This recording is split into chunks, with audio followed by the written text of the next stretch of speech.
Friends, आज मैं आप लोगों को न्यू बॉर्न बेबी के लिए टोपी बनाना बताऊंगी। कपड़े की टोपी बहुत ही कंफर्टेबल सी टोपी बन के तैयार होगी। सबसे पहले मैंने कपड़े को डबल लेयर में लिया है और इसकी चौड़ाई जो मैंने ली है डबल करके वो 7 इंच है।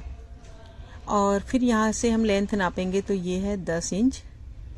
लंबाई चौड़ाई हमारी ये है, लंबाई 10 इंच है, चौड़ाई 7 इंच है। अब ये जो 7 इंच इसकी चौड़ाई है वही वाली यहाँ से हम लंबाई में नापेंगे और 7 इंच पर निशान लगा लेंगे।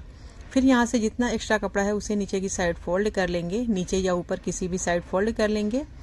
और फिर अगर आप इस तरीके से कपड़े को फोल्ड करके देखेंगे तो दोनों साइज बिल्कुल सेम रहेगी। अब ये लंबाई सेम है तो इसको निशान लगाने के लिए ये जो 7-7 इंच दोनों साइड की लंबाई है वही 7-7 इंच पर हम इस तरीके से घुमाते हुए निशान लगा लेंगे। अब उससे भी इसी तरीका ये है कि कपड़े को इस तरीके से फोल्ड कर लेंगे और फिर हम एक बार और फोल्ड कर लेंगे। अब इस तरीके से फोल्ड करने के बाद फिर इस साइड जो सबसे छोटा वाला कपड़ा होगा उसी की लंबाई से इस तरीके से उसी के बराबरी में निशान लगा लेंगे। अब फिर हम नापेंगे तो ये दोनों जगह की लंबाई हमारी 7-7 इंच होनी चाहिए और फिर यहाँ से हम कपड़े को कट कर लेंगे। अब कपड़ा कटिंग करने के बाद फिर जब हम इसे खोलेंगे तो ये हमारी कैप की कटिंग में ये हमारा देखिए कटिंग हो चुका है कपड़ा कैप की शेप में। अब एक और कपड़े की पीस लेंगे और बिल्कुल सेम साइज से हम इसकी भी कटिंग कर लेंगे। तो देखिए दोनों कपड़े की मैंने कटिंग कर ली है, 2 पीस हमारा रेडी है, इसको हम साइड में रखेंगे। अब उसके लिए मैंने ये पट्टी कटिंग की है आगे की साइड लगाने के लिए। लंबाई मैंने 12 इंच ली है और चौड़ाई इसकी मैंने 3 इंच ली है। अब ये आगे की साइड की पट्टी होगी, उसके अलावा मुझे आगे की साइड फ्रिल लगाना है तो उसके लिए ये मैंने कपड़ा लिया है। इस कपड़े की चौड़ाई मैंने 4 इंच ली है और इसको मैंने डबल फोल्ड करके प्रेस कर लिया है और इसी से हम फ्रिल बनाएंगे। तो देखिए चौड़ाई मैंने 2 इंच ली है और पूरे पन्हे की जो चौड़ाई होती है वो मैंने लंबाई में ली है। अब जितना भी एक्स्ट्रा कपड़ा होगा उसे हम निकाल लेंगे। सबसे पहले हम टोपी की सिलाई करेंगे। कपड़ा हमारा डबल है, जो गोलाई वाला एरिया है यहाँ से हम सिलाई लगाएंगे। पहले इस पर हम एक रफ सिलाई लगा के दोनों कपड़े को एक साथ फिक्स कर लेंगे। अब ये सिलाई लगाने के बाद जो बैक साइड है उसकी सिलाई बाद में करेंगे। पहले हम आगे वाले जो राउंड शेप वाली कटिंग है उसको हम सिलाई करेंगे। यहाँ से हम चुनट डालेंगे पूरी गोलाई में और ये चुनट की लंबाई हमने जो 12 इंच की पट्टी कटिंग की है उसी की लंबाई में हम तैयार करेंगे। यानी कि चुनट जो हमारा तैयार होगा वो 12 इंच की लंबाई में हमें तैयार करना है। अगर थोड़ा सा कम होगा तो हम एक चुनट निकाल देंगे, अगर थोड़ा ज़्यादा होगा तो हम एक चुनट बढ़ा लेंगे। वो अपने हिसाब से हमें एडजस्ट करना है। अब सबसे पहले इस चुनट की हमें लंबाई नापनी है तो लंबाई हम नापेंगे यहाँ से। तो देख सकती हैं यहाँ से लंबाई इसकी पूरी 12 इंच तैयार है। अब इसकी लंबाई 12 इंच तैयार होने के बाद इस कैप को हम साइड में रखेंगे। अब उसके बाद ये मैंने फ्रिल वाला कपड़ा लिया है और इसको हमें फ्रिल स्टाइल में बनाना है। पहले हम एक साइड के किनारे को कट कर लेंगे और फिर यहाँ से आधे इंच का चुनट और आधे इंच की दूरी हमें रख करके इसको बना करके तैयार करना है।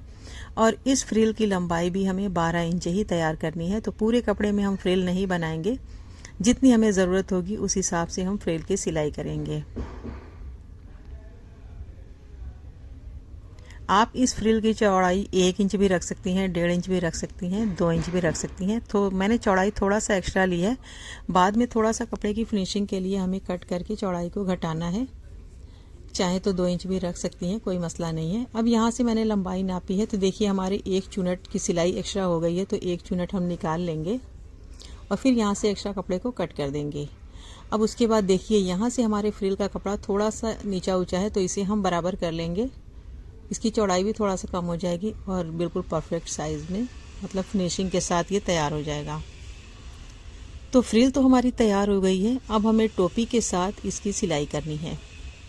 तो सबसे पहले फ्रिल को और टोपी को एक साथ हम पकड़ के इस पर हम सिलाई लगा लेंगे।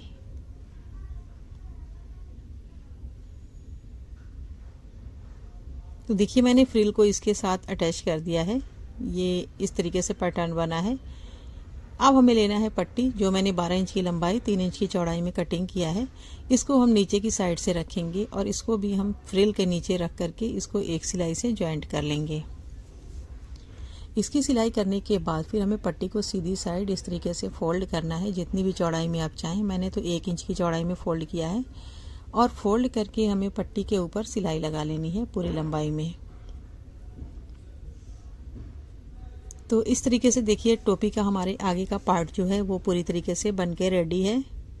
देख सकती हैं कि मैंने फ्रिल के साथ आगे की सिलाई कंप्लीट कर ली है। अब बैक साइड की सिलाई करनी है, तो सबसे पहले यहाँ से हम सेंटर में कट लगाएंगे और सेंटर में हम 2-3 चुनट डालेंगे, जिससे ये टोपी का शेप बिल्कुल परफेक्ट आएगा। तो ये मैंने चुनट की सिलाई कर ली है। अब देख सकती हैं टोपी का शेप बिल्कुल अच्छा सा बन गया है। यहाँ के लिए पट्टी कटिंग करना है, बंधन के लिए पट्टी कटिंग करना है। तो ये जो फ्रिल से निकला हुआ कपड़ा था उसी को मैंने सेंटर से कट करके और मैंने इसको ज्वाइंट कर लिया है। तो इसकी लंबाई 12 इंच है, सिंगल करने पे ये 24 इंच आएगा।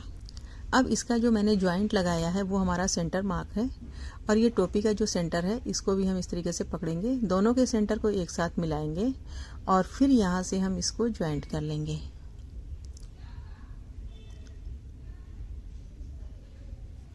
तो यहाँ से देखिए मैंने इसको ज्वाइंट कर लिया है।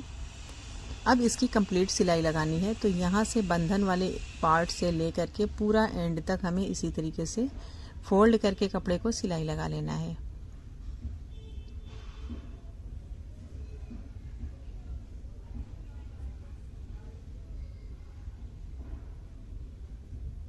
तो यहाँ से देखिए मैंने इसकी सिलाई कंप्लीट कर ली है।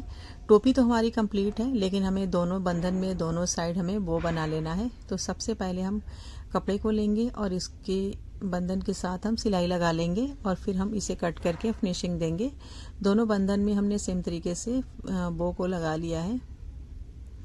तो अब ये हमारी टोपी बनके तैयार है। देख सकती हैं बहुत ही परफेक्ट कटिंग, फिटिंग और डिज़ाइनिंग भी बहुत ही माशाल्लाह बहुत ज़बरदस्त है। आप भी अपने न्यू बॉर्न बेबी को इस तरीके से टोपी बना सकते हैं घर पर, बहुत इजी बन जाती है। उम्मीद है कि वीडियो आपको काफ़ी पसंद आई होगी। वीडियो पसंद आए तो लाइक शेयर ज़रूर करें, हमारे चैनल को सब्सक्राइब ज़रूर कर लें। अगली वीडियो में फिर मिलेंगे, तब तक के लिए अल्लाह हाफिज़।